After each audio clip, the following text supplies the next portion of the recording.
এটা হলো এই এলাকার সবথেকে বেস্ট চায়ের দোকান।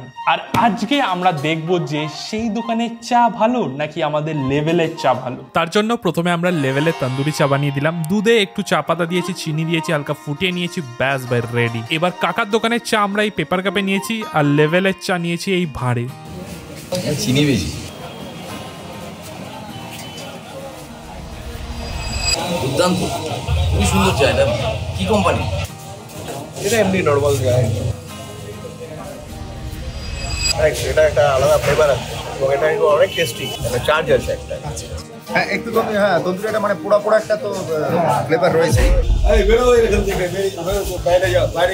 কাকার চায়ের দোকানের সামনে অন্য চায়ের টেস্টিং হচ্ছে দেখে কাকা একটু রেগে গেছিল, তারপরে কাকাকেই টেস্ট করালাম। বলো দেখি। এটা মানে সব মশলা দিয়ে চা বানানো ভালো।